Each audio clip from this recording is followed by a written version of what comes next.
Indian times में आप सबका फिर से स्वागत है। मैं इब्राहिम आपके साथ। शिवाजी नगर कॉन्स्टिट्यूएंसी भारती नगर वार्ड के एक्स कॉर्पोरेटर जनाब शकील अहमद का आज जन्मदिन है। जी हां दोस्तों, शकील अहमद अपने जन्मदिन के इस मौके पर मौजूद नहीं रहे, फिर भी उनके चाहने वालों ने, उनके भाइयों ने जो है बहुत ही बेहतरीन अंदाज में बर्थडे को सेलिब्रेट किया है।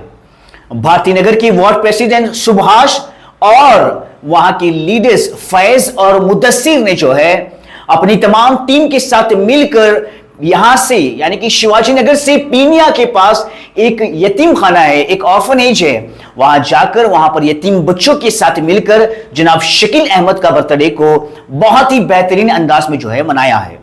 जी हाँ दोस्तों, पटाखे मारना, जोरों से चिल्लाना, बैंड बाजे बजाना, इस तरह से नहीं करते हुए इन्होंने जो है यतीम बच्चों को जाकर वहां पर केक कटिंग कर बच्चों को गिफ्ट देकर, उनको राशन डिस्ट्रीब्यूशन कर फ्रूट्स देकर जो है वहां पर एक बेहतरीन लंच ऑर्गेनाइज किया था। करने के बाद उन यतीम बच्चों के साथ बर्थडे को मनाया और दुआएं की कि उनके लीडर जनाब शकील अहमद की लंबी उम्र हो और वो इसी तरह से कौम की खिदमत और अपने वार्ड के लोगों की खिदमत जो है करते रहे। आइए बात करते हैं जनाब सुभाष जो यहाँ के वार्ड प्रेसिडेंट हैं और देखते हैं इनका क्या कहना है।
ಶಕೀಲ್ ಅಹಮದ್ ಸರ್ ಅವರಿಗೆ ನಮ್ಮ ಸ್ವಾವಲಂಬನಾ ಅಂಗವಿಕಲರ ಸೇವಾ ಚಾರಿಟೇಬಲ್ ಟ್ರಸ್ಟ್ ವತಿಯಿಂದ ಹುಟ್ಟುಹಬ್ಬದ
ನಮಸ್ಕಾರ.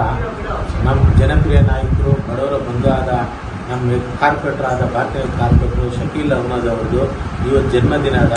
ಶುಭಾಶಯಗಳು ಇರುತ್ತಾ.